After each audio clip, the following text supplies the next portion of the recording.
Hello friends, ఈ సంక్రాంతి పండుగకి మనం చూడబోయే cinema review Balayya Babu cinema Daaku Maharaj. ఇది ఒక యాక్షన్ థ్రిల్లర్ సినిమా. ఈ movie run time 2 hours 27 minutes. ఈ సినిమాకి సెన్సార్ బోర్డ్ UBA సర్టిఫికేట్ ఇచ్చింది. ఈ సినిమా బడ్జెట్ దాదాపు 100 నుంచి 150 కోట్లు ఉంటుంది. బాబీ కొల్లి దర్శకత్వం వహించిన ఈ సినిమాని సూర్యదేవర నాగవంశీ, సాయి సౌజన్య నిర్మించారు. ఈ చిత్రంలో నందమూరి బాలకృష్ణ, బాబీ డియోల్, ప్రజ్ఞా జైస్వాల్, శ్రద్ధా శ్రీనాథ్, చాందిని చౌదరి, ఊర్వశి రోతెల్ల మరియు తదితరులు నటించారు. ఈ సినిమాకి మ్యూజిక్ తమన్ అందించారు. Cinematography Vijay Karthik and art Avinash Kolla, editing Niranjan Devaramane మరియు రూబెన్ చేశారు.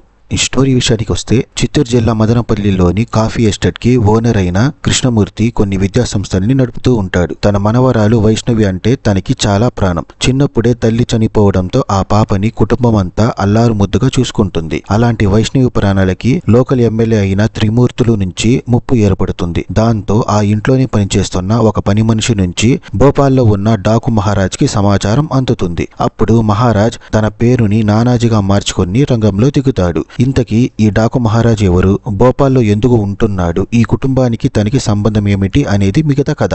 స్ట్రెంగ్త్స్ ఆఫ్ ది మూవీ విషయానికి వస్తే, బాలయ్య బాబు ఎంట్రీ సీన్ గానీ ఫైట్ సీన్స్ గానీ చాలా బాగున్నాయి. ఈ సినిమాకి direction and screen play plus అని చెప్పుకోవచ్చు. అండ్ తమన్ మ్యూజిక్ కూడా చాలా బాగున్నాయి. ఎస్పెషల్లీ దబడి దిబడి సాంగ్స్ ఇంకా చాలా బాగుంటుంది.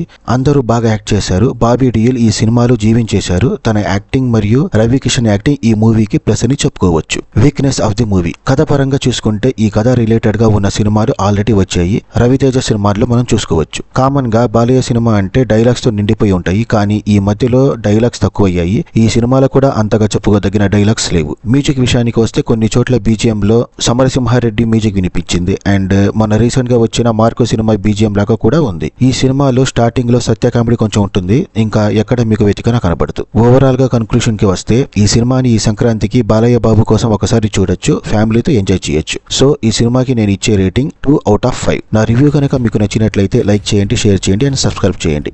Thank you.